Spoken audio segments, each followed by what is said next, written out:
پھر انہوں نے تیسرا سوال کیا، انہوں نے یہ کہا کہ فاخبرنی عن الاحسان، مجھے بتائیے کہ یہ احسان کیا چیز ہے؟ رسول اللہ صلی اللہ علیہ وسلم نے اس کا جواب دیا، ان تعبد اللہ کأنک تراہ فإن لم تکن تراہ فإنہ یراک۔ احسان یہ ہے کہ تم اللہ کی بندگی اس طرح کرو گویا کہ تم اسے دیکھ رہے ہو،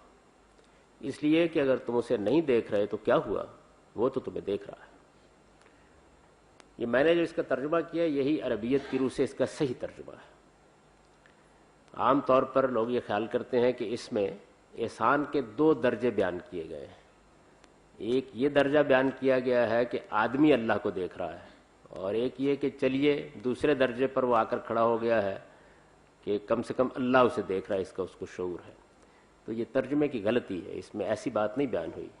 بلکہ یہ کہا گیا ہے کہ تم اللہ کی بندگی اس طرح کرو گویا کہ تم اسے دیکھ رہے ہو، اس لیے کہ تم اسے نہیں دیکھ رہے تو کیا ہوا، وہ تو تمہیں دیکھ رہا ہے۔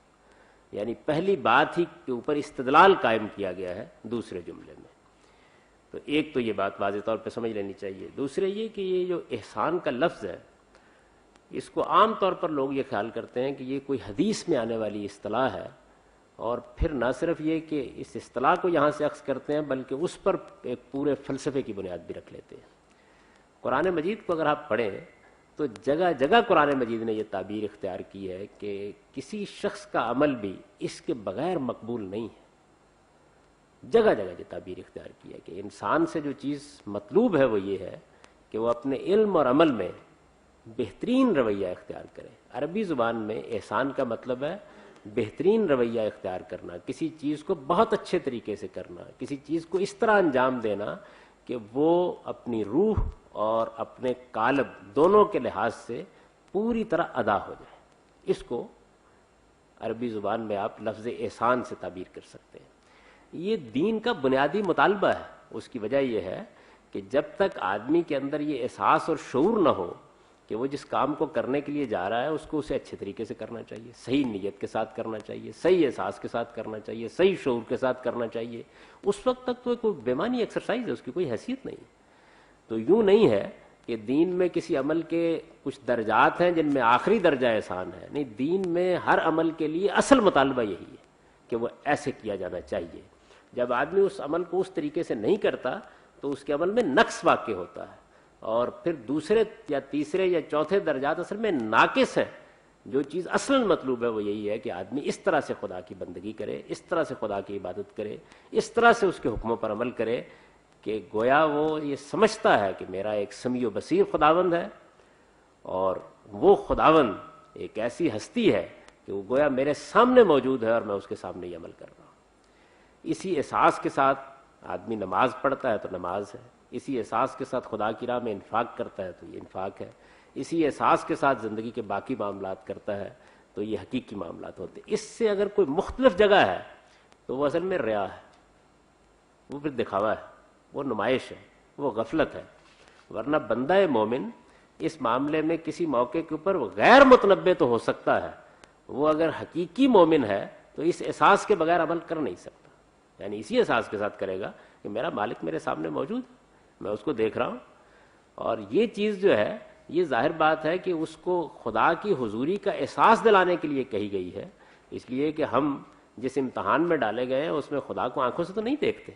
تو اسی وجہ سے رسول اللہ صلی اللہ علیہ وسلم نے پوری بات کہی۔ آپ نے فرمایا کاننا کا طرح ہو، یعنی یہ نہیں کہا کہ تم اس طرح عمل کرو کہ تم خدا کو دیکھ رہے ہو، نہیں، گویا کہ تم خدا کو دیکھ رہے ہو۔ یعنی یہ گویا ہمارے اندر اس چیز کو نمایاں کیا ہے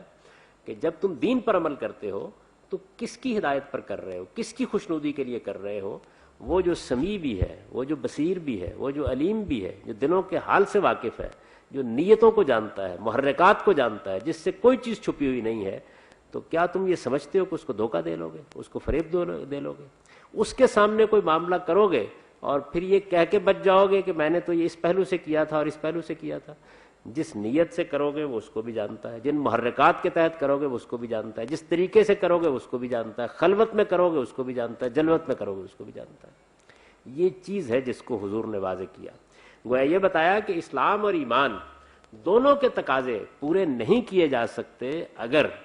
انسان کو یہ احساس نہ ہو کہ میں ایک سمیع و بصیر خداوند کے سامنے کھڑا ہوں اور میں جو کر رہا ہوں اس کے لیے مجھے ایک دن اس کے سامنے جواب دہ ہونا ہے. یہی احساس جواب دہی ہے جو آدمی کو خدا کے بارے میں اندیشہ ناک کرتا ہے, اور یہی اندیشہ ہے جس کو ابھی آپ نے قرآن مجید میں سنا کہ تقوی سے تعبیر کیا گیا.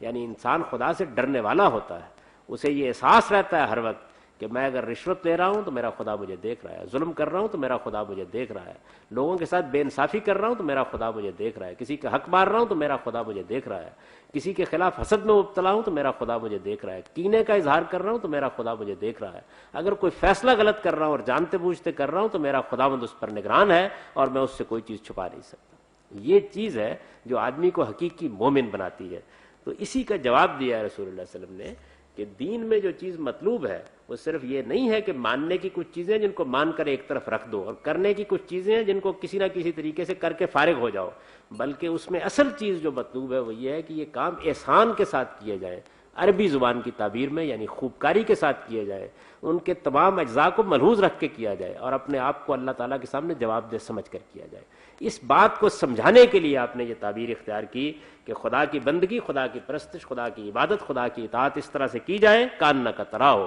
گویا کہ تم اس کو دیکھ رہے ہو, اس لیے کہ اگر تم اس کو نہیں دیکھ رہے تو کیا ہوا, وہ تو تمہیں دیکھ رہا ہے. احسان کے معاملے میں یہ بات بھی سمجھ لینی چاہیے کہ قرآن مجید نے جس جگہ بھی کہیں اس بات کا ذکر کیا ہے کہ اس کا یہ مطالبہ ہے, اس کا یہ مطالبہ ہے, اس کا یہ مطالبہ ہے, اس کے فوراً بعد یہ بات بھی واضح کر دی ہے کہ اس میں آدمی کو وہ محسن, یعنی اس کو اللہ تعالیٰ کے سامنے اپنی جواب دہی کے احساس کے ساتھ اچھے طریقے سے اس عمل کو انجام دینا چاہیے. یہ کم سے کم مطالبہ ہے, زیادہ سے زیادہ نہیں. اس سے نیچے اگر آپ کوئی آدمی گرتا ہے تو وہ نقص اختیار کرتا ہے, کمزوری میں جاتا ہے, ضعف میں جاتا ہے. اس کا یہ مطلب نہیں ہے کہ کم سے کم مطالبہ یہ ہے کہ آپ کسی کام کو بس چھدا اتار کے کر دیں, یا کم سے کم مطالبہ یہ ہے کہ آپ اپنے آپ کو خدا کے سامنے حاضر و ناظر سمجھے بغیر کر دیں, اس کی پیشی کے احساس کے ساتھ بغیر کر دیں. یہ کم سے کم مطالبہ نہیں ہے. اگر یہ ہوا ہے تو اس کا مطلب یہ ہے کہ معاملے میں کوئی نقص پیدا ہو گیا ہے جس کی آدمی کو اصلاح کرنی چاہیے. اسے متنبہ ہونا چاہیے کہ وہ خدا کے حضور میں جواب دہی کے احساس کے ساتھ عمل کرے گا تو یہی عمل خدا کی نگاہ میں مقبول ہے.